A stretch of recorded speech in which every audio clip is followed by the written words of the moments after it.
A Mata de Santa Genebra, administrada pela Fundação José Pedro de Oliveira, é um exemplo de preservação que dura mais de um século, sendo a segunda maior floresta urbana do Brasil e um importante refúgio para a fauna nativa da região de Campinas. E é com a ajuda de uma câmera escondida que a equipe de biólogos, que cuidam e protegem os animais, estudam os hábitos noturnos de alguns bichos, inclusive o segundo maior felino do mundo, a onça parda. O animal de hábito noturno não implica necessariamente que ele não pode ser visto durante o dia. É menos comum. E teria o risco da onça parda atacar a pessoa? Quase nulo. A onça parda ela tem muito medo do ser humano.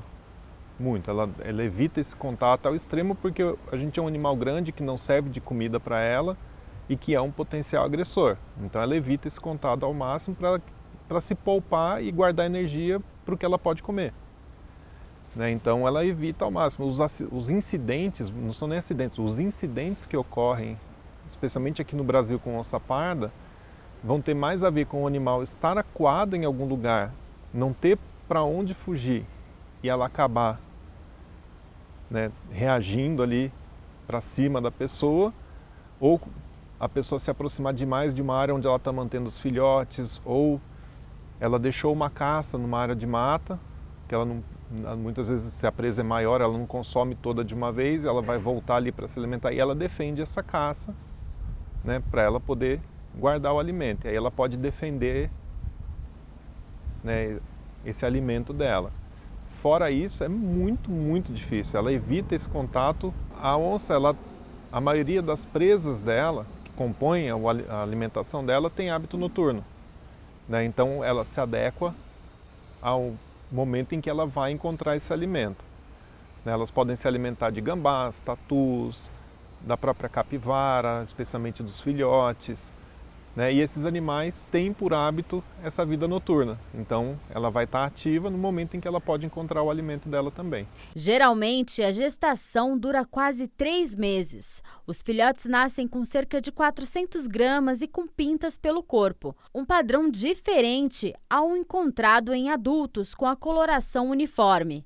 As manchas permanecem até os 4 meses de idade, quando começam a desaparecer. Ela pode ter de 1 a 5. A gente tem uma onça residente aqui na mata, e a gente já acompanhou algumas crias dela. O primeiro registro ela estava com 2 filhotes, outros 3 registros com 1 filhote e o último registro de cria dela que a gente teve, ela teve 3 filhotes.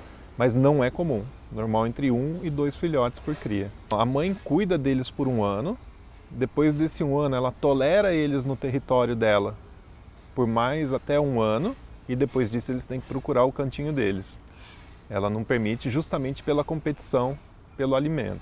Na disputa por presas durante as madrugadas, quem também costuma passear em pares pelo mesmo território é o cachorro do mato. Nativo da nossa região, vive preferencialmente em floresta e áreas de campo, área rural, mas que pela pressão também, até por falta de alimento, ele pode entrar dentro do ambiente urbano.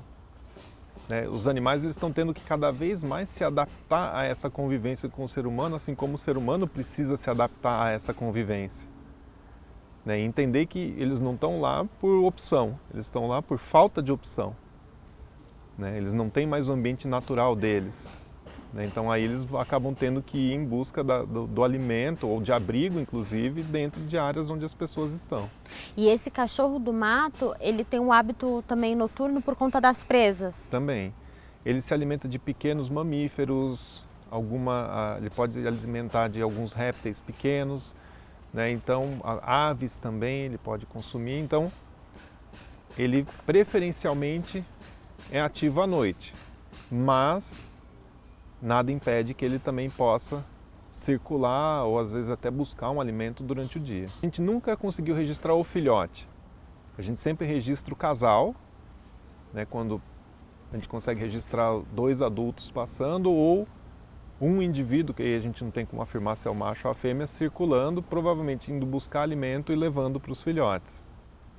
né? Mas os filhotinhos juntos a gente não conseguiu essa imagem ainda. Outro predador que se adapta tanto em florestas quanto em centros urbanos é o gambá, ou saruê, como é mais conhecido. Ele é um animal que a gente fala onívoro. Ele come raízes, ele come frutos, ele come insetos, ele come carne. Ele pode, numa fazenda, às vezes entrar dentro de um galinheiro, tentar predar um pintinho, pegar um ovo, né? Então eles buscam uma grande diversidade de alimentos, né? Mas ele é alimento, por exemplo, do cachorro do mato, da própria onça parda, da jaguatirica, né? Então ele também é uma presa, né? Então ele está ali, ele vive à noite, porém ele fica muito ligado com os riscos que ele está correndo. Ele vive em alerta, ele é um animal rápido? Quando ele quer, ele é. Normalmente, quando a gente filma eles estão andando calmamente, né? Parece que é um animal meio desengonçadinho até, mas eles são rápidos e eles são ótimos escaladores. Então, quando eles se sentem ameaçados, eles buscam uma árvore ou algum lugar que eles possam subir e vão para o alto, que é onde os predadores têm mais dificuldade de chegar. E eles fazem ninhada fácil? Sim. Quantos animaizinhos? Quantos Uma bebês? fêmea, ela tem 11 tetinhas e ela pode carregar, porque o gambá ele é um marsupial, da mesma categoria que os cangurus. Então eles têm uma bolsa aonde a fêmea mantém os filhotinhos. E ela pode ter então até 11 filhotinhos dentro dessa bolsa. Quando eles estão grandes demais para ficar na bolsa, eles vão para as costas da mãe. A duração da gestação desse marsupial são de 13 dias. A gestação é muito curta, porque ela pare eles bem ainda, quase como um embriãozinho. E eles se arrastam até a bolsa da mãe, vão grudar na tetinha dela e lá eles ficam por 2 meses, 3 meses até.